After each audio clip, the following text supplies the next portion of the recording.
our parents really did instill in us that, look, if you're going to do this, there's no ego. Check your ego at the door. And, at the end of the day, for us, success would be if we're together in 40 years. That's it. 40 years, not 4, 40. You've got to look long term. Love that.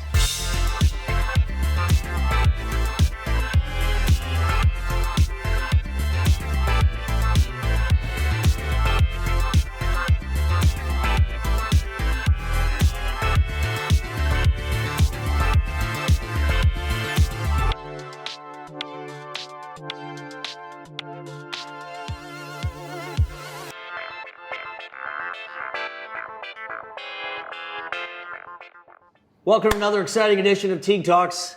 Today we're in Nashville, Tennessee, sitting down with Managing Director of Tara Investments, Anup Patel. Anup, thanks for having us today. Thanks for the opportunity, Teague. Thanks for being here. I'm really excited to do this. First of all, this is an amazing project. Tell me where we are right now. We're in the Gulch in the center of Nashville, Tennessee.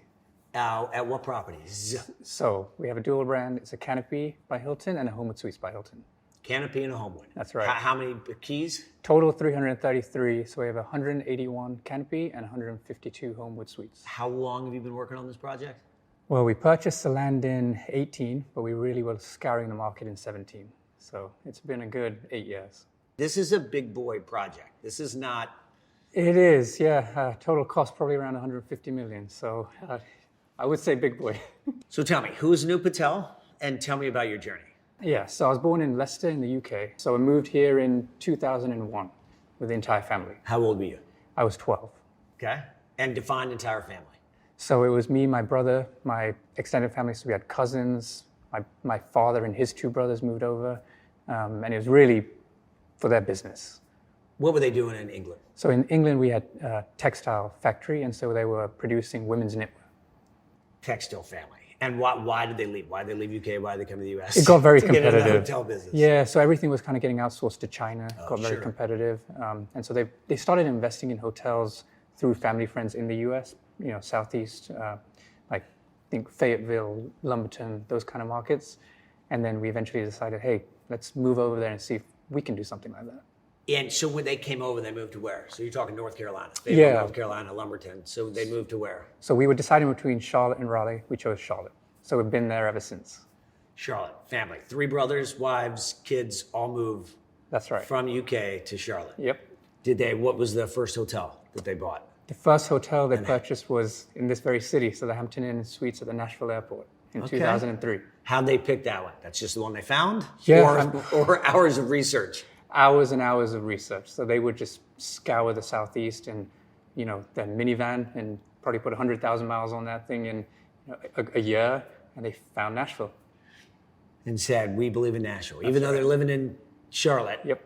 Invested in Nashville. That's right. So did you guys move to Nashville or no? We didn't. There? They would, we purchased our hotel in 2003 and we managed it. And so they would just make the trip. Sometimes a one-day trip, they would go in the morning and come back the following morning, take the drive. So.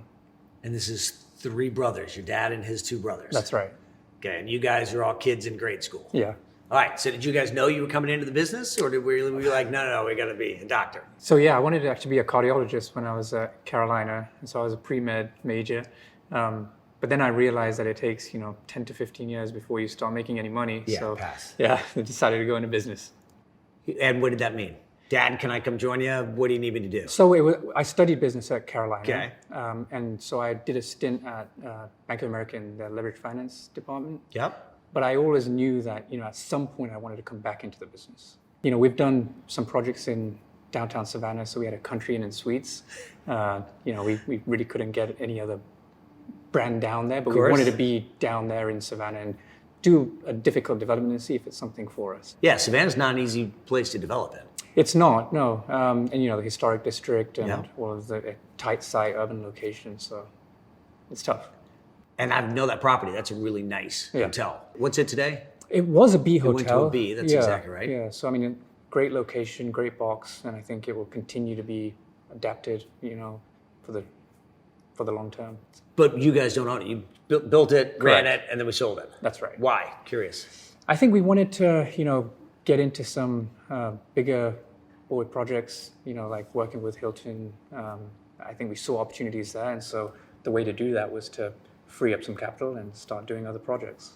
Well, give me your next project after the Savannah, then what? So we did a Homewood Suites in Charlotte, Ballantyne, and then we got into Charleston, South Carolina, downtown. So we developed a Holiday Inn downtown, Homewood Suites on Meeting Street, and then we did a project in downtown Greenville, South Carolina, the Hyatt Place. Yeah. After that, we did the first Canopy in the Carolinas, which was in Charlotte, South Park. Fascinating. Yeah. Okay. How many of those do we still own? We own the Homewood Suites, downtown Charleston. The Holiday Inn, we're in the process of converting that into a tribute portfolio hotel by Marriott. And then this project. Okay. Yeah. So we've divested of the others. What made you decide to divest of the others and keep the ones you've kept? We went in with a certain thesis on some of these hotels. So, for example, Canopy South Park, the thesis was office, and this one was pre-COVID where we were in the design. Yep. But we opened June 2020. And so it was literally the best time to open. Of course. Yeah, of course. Of course. So, timing is everything. Right, exactly. Think like a Buckhead, but a smaller Buckhead. Yep. And so it was heavily dependent on office. So it just didn't really pan out. And we didn't, we would have trickled by and made a little bit of money here and there, but we didn't see a long-term, future in that hotel. And so we decided to divest of it. Which I think we helped you with that, but I think it was the right decision at the time, and it's turned out to be the right decision. I think it was a fantastic And decision. not just picking on Ballantyne or Charlotte or what have you, but at Buckhead, you mentioned Atlanta, it's struggling right now. Yeah. Great market, not doing really well right now. Right. Because the office, because people aren't coming back, no new demand generators, too much supply. Exactly. All those common themes. Yeah. Okay, I want to get into the family dynamics. One, Yeah. we'll get back to this project and sort of how you did this, but I want to get into the family dynamics because that's a big thing for a lot of us. Give me the meaning of the name behind the Tara, the company. So my grandmother on my father's side, her name is Tara, and she's just a lovely, independent woman. She's living on her own in India, mid-90s. And for us, she signifies just strength, unity, and just a resilience that we hope we can maintain throughout the course of our family business. Shout out to Grandma. Yeah, for sure. So how many brothers, cousins? So total 5. 5. Yeah, so me, my brother, then 3 cousins. Okay. Yeah.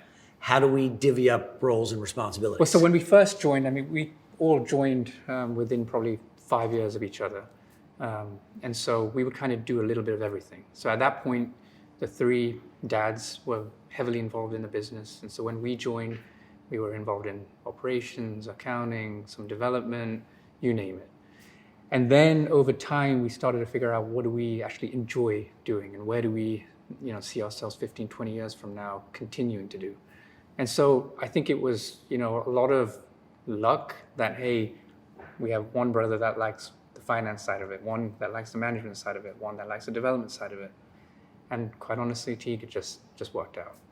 So it's still working. You guys It's are still how working. long have we been, the cousins, brothers, been together? So I joined in 2012. Okay. And my brother, Anish, he joined in 10. So since 2010, we've been, And 15 you guys years. are all roughly 5 years apart in age? Roughly, yeah. So we range from, I think, 35 to 39, 40. I mean, I'm going to use your word luck, because, personalities and human nature is a tough thing to deal with.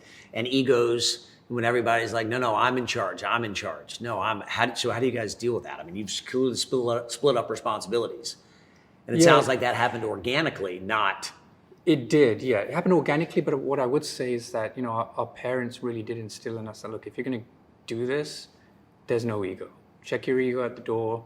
And, at the end of the day, for us, success would be if we're together in 40 years. That's it. 40 years, not 4, 40. Yeah, we've got to look long term. Love that. Equal partners? Equal partners. Equal partners. Yeah, always will be. Always will be. Doesn't matter the project, doesn't matter the responsibility. That's right. Equal partners. Yeah.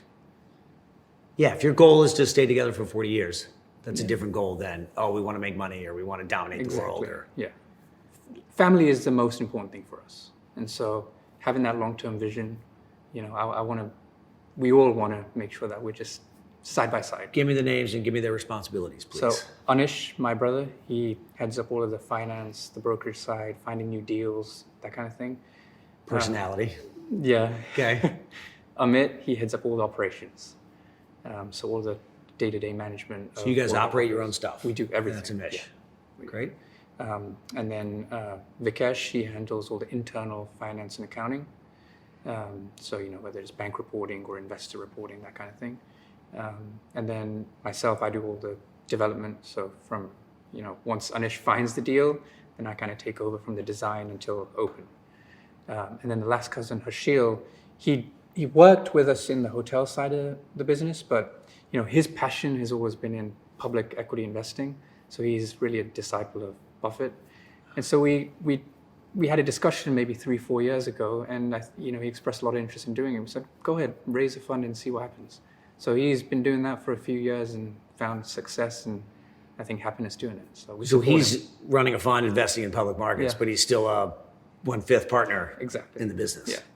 Good for you guys. Yeah. And you guys probably invest with him. How's he doing? 100%. How's he doing? He's doing great. How's his track record? He's doing really good. What's the new investment strategy? Like acquisitions, development? So we Clearly prefer. seems we're heading one direction. Yeah, we prefer development. Not to say that we won't look at an acquisition.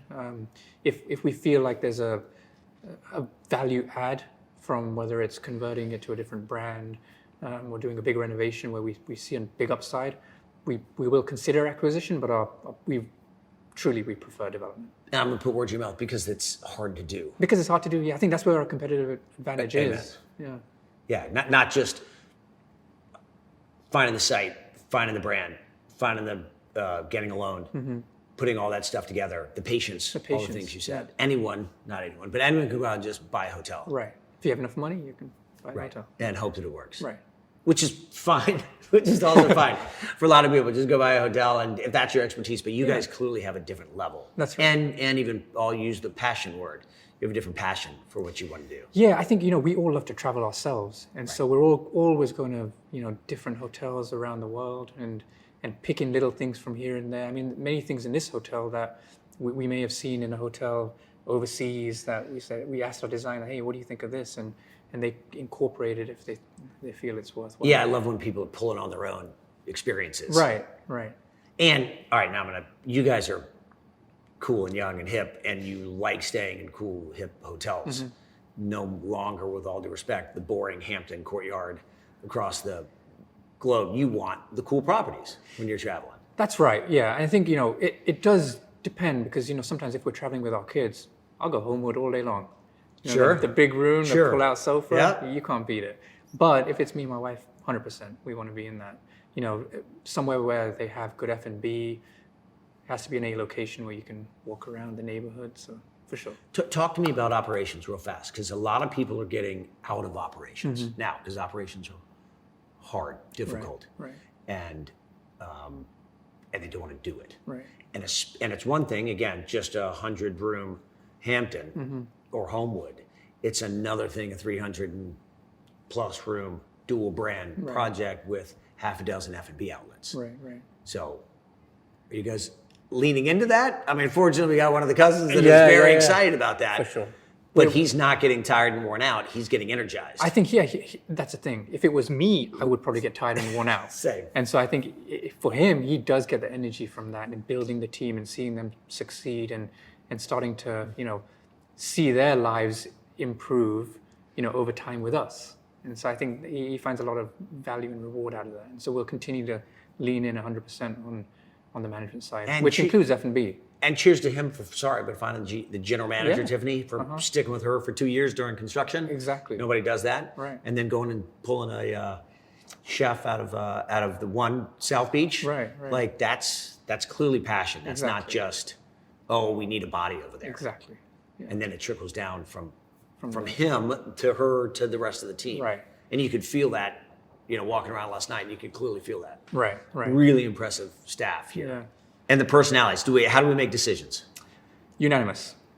Yeah. I know it may sound daunting, but I think over time we do still challenge each other a lot whenever we have a new project come up. But I think we understand that, for the long-term future of this business, we need to all be on the same page.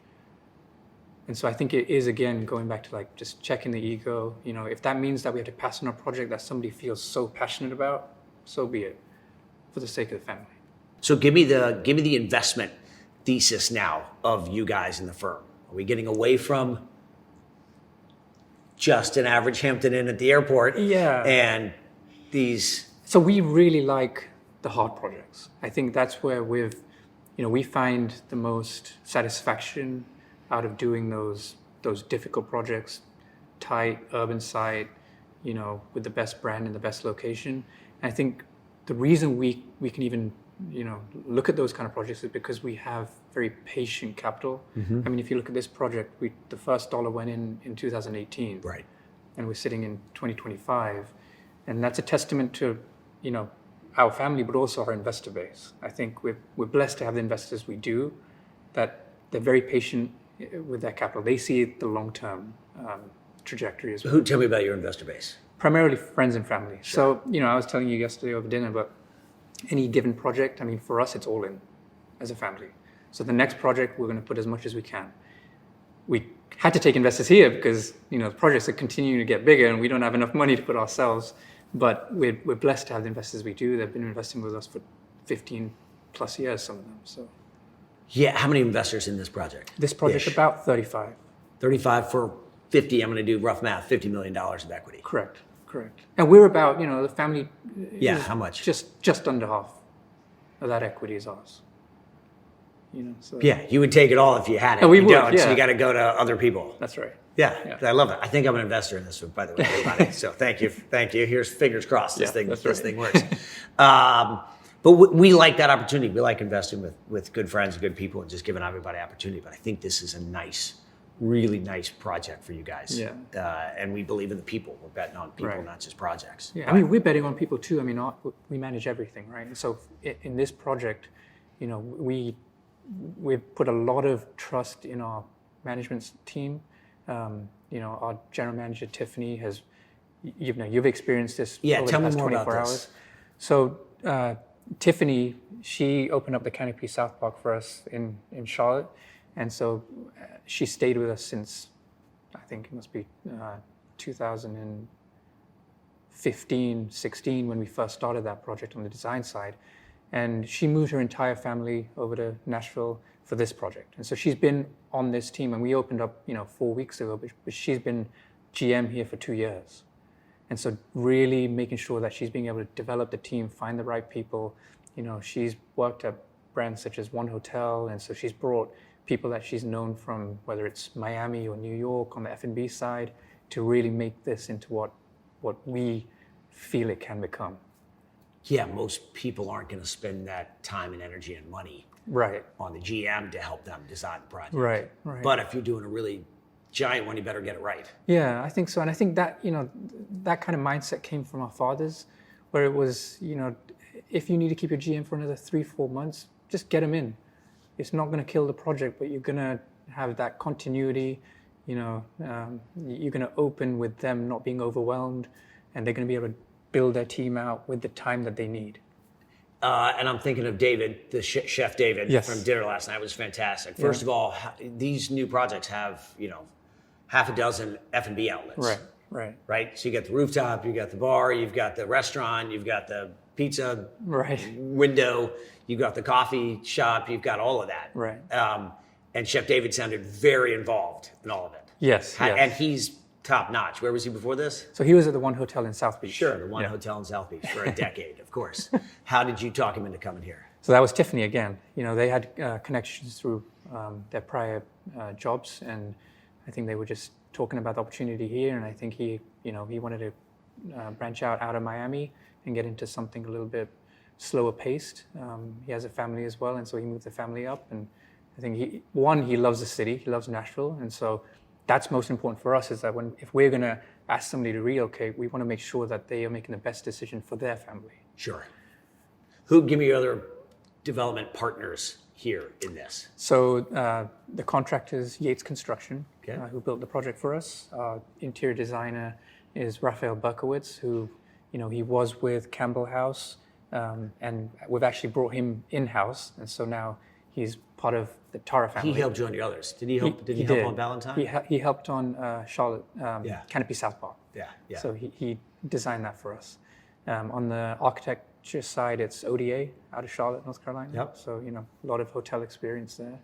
And then on this project, we have lighting designers, food service consultants. So there's a lot involved in this kind of thing. And I think, my main job is making sure that, we have continuity on the design side and the GC side, and ensuring that people are engaged. I mean, the project did drag out for reasons beyond our control, construction-related reasons. Every project has. So really, my main thing is, okay, how do I keep everybody engaged, motivated, and stick together towards the end? How long of a construction project for when you bought it? It took 3 years in construction, a little over 3 years. Yeah. Yeah.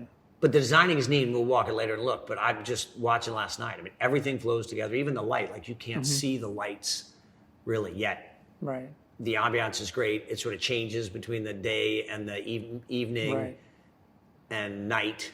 Like, really, really well done. Not just, let's put a light there. Right.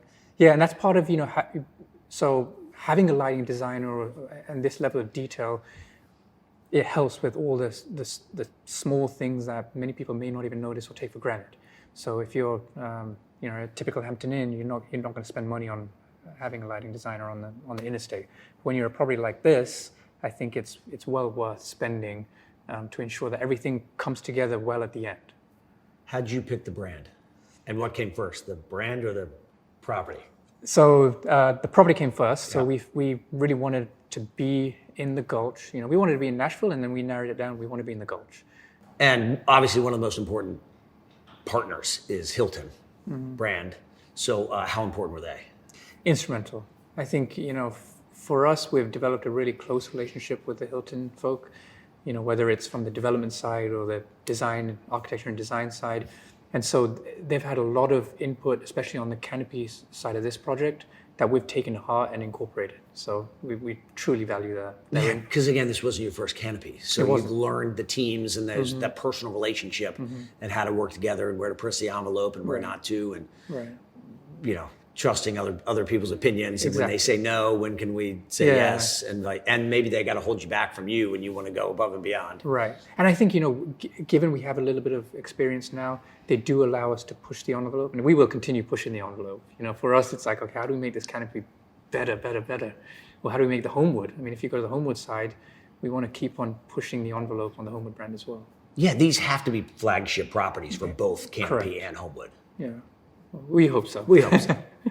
So again, how'd you pick the brand? How'd you pick Canopy, Homewood? So, brand?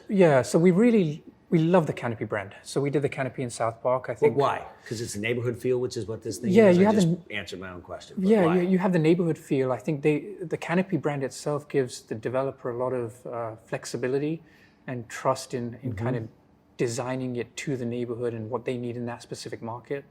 And so, from an F&B side as well, you can really design it to what you need. So we love Canopy for that reason. I feel like with the Canopy brand, we can push ADR at the end of the day. Okay. Yeah. And Homewood? And Homewood. So we initially were thinking, okay, maybe 180, 200 room Canopy on its own. But then, costs were coming in, and we thought, how can we de-risk this project? And so we approached Hilton for a Homewood, and it just made a terrible amount of sense. I think we really love the partnership we have with Hilton. We've had great success with Homewood in the past, and I think the leadership at the Homewood Suites brand is fantastic at the moment. We love working with Rick and Whitney at the Homewood brand, and I think they're taking it in the best direction for the brand. Excellent. I don't want to put words in your mouth. You said de-risk, but because Homewood is tried and true brand, and you know what it's going to do, and exactly. you know what it's going to do, there's not a lot of uncertainty around it. That's right. It's going to work. It's going to work. And then, we were able to do 181 room Canopy and 152 room Homewood. So by reducing room count, you're de-risking each. And the Canopy is higher risk, but higher reward. That's right. Yeah. I think, again, the ceiling on ADR is higher. Yeah. And so when it works, it works. Right. But you get the base business of the Homewood. Exactly. Holding it there. And then here comes the sexiness of the Canopy. That's right. Love it. Love it. So what's next? And are we doing more of these types of projects, or what are we doing? Yeah, I think this is the kind of project we like. And so when we're looking for the next development, it's going to be, do we do something else in Nashville? Let's prove this one out. Let's get it ramped up, and maybe we look again in Nashville. We love downtown Charleston. I think that's a market that we will be long-term holders and really try and develop the best product down there, especially with the renovation that we're doing to the Tribute. It's a pretty big one. So it's those kind of markets that attract us, the ones that require a lot of diligence, patience, hard work, the ones that aren't easy. So do you feel more confident? I mean, this is just open, it's gorgeous, but you feel more confident now to go do the next one? Yeah, for sure. I think, it's really how do you navigate the challenges that are sure to come. I think by having... Such as? Give examples. Such as, we were trying to get financing on this in 2021. So very difficult time to get financing, going out for a close to $100 million loan. It's not easy. And at the same time, you're trying to sign up the GC and time everything so that you can start construction when you've closed on the loan. So even before you have a shovel in the ground, you have challenges. And so naturally, when you have a shovel in the ground, there's challenges that you could never have dreamed of that come up. Let's go back to that. When did you get a loan?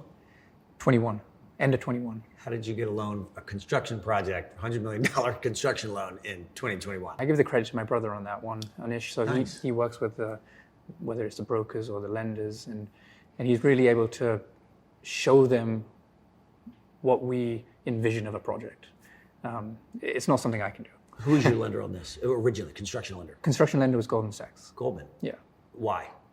So they know the market very well. So they financed the Thompson, there you go. and then they recycle capital into the W. Yep. And so I think for them, it was like, we want to be in the Gulch. We've seen good return here, believe in the market, and we convinced them to believe in us.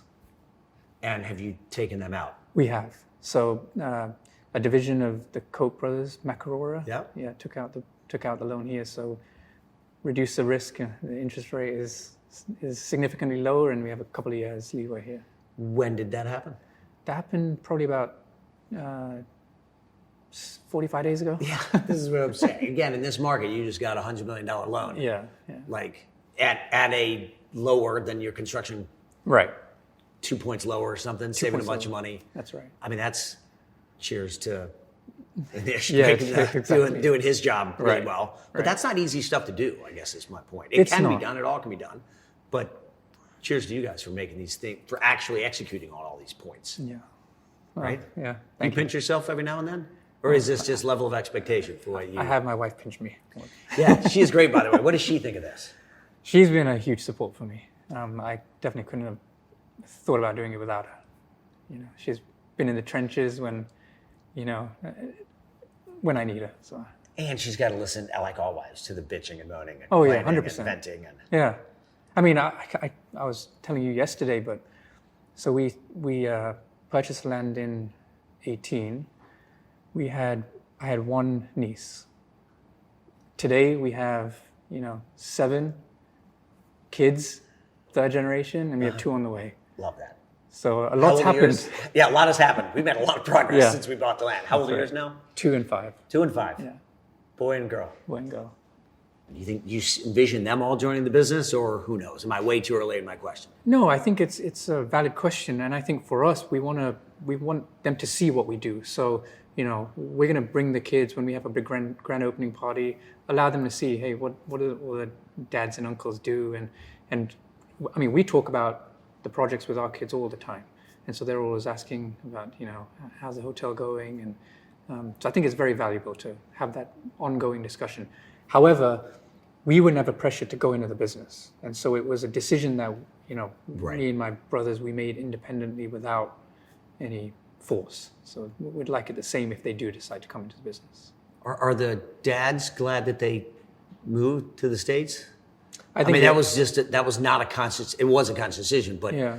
the textile in the UK went to China. Yeah. So they sort of didn't have a choice. So they're like, all right, let's go to the US and see what we can do. I think it was a fantastic decision, and Sure. and I think testament to their bravery for making such a huge move. Because for me to even think about if I had to move my entire Right. family across the pond, I mean, I don't know how I'd do it. So I think it was a fantastic decision. We all love it here. I think it's the best country in the world. An opportunity, and you guys are clearly making the most of it. Yeah. How involved are the dads? You know, they're not involved. My dad loves to play golf, so we let him. He's like, good luck, boys, go get them. That's right. I think we're very blessed in that they let us make mistakes. And so from a very young age, they didn't really question, you know, if we all decided that, hey, we want to do X, Y, and Z, they supported us. I love this. Yeah. All right, again, where's the next project? We got to have dirt somewhere that we've already purchased, or we're behind the times. Or if we run out of money, we put all the money in here, we don't have money. I think for us, we really needed to prove ourselves that we can ramp this project up and return some money. And so we're not going to force anything, and quite honestly, we don't need to, you know, force to find something in the near future. But we're always looking. Anish, I mean, he's probably looking right now, because we have to have our ears to the ground. Yeah, he calls our guys all the time. Oh yeah. So yeah. Yes, yes, I know they're talking. Anup, thanks for having us. This is fantastic. Thanks for opening up your life, family story, being so transparent. This is an awesome project. I'm very impressed with you guys and what you're doing. Wishing you all the best. And I may be remiss, but thanks for the partnership with Hunter. We've done a bunch of stuff together. We've kind of been following you guys for a while, and I've just loved watching the journey. I won't say the culmination of this, but this, and I can't wait to see what's coming next. Yeah, thanks so much, Teague. We really appreciate the partnership. I love it. Thanks for being here. Thank you. This is great.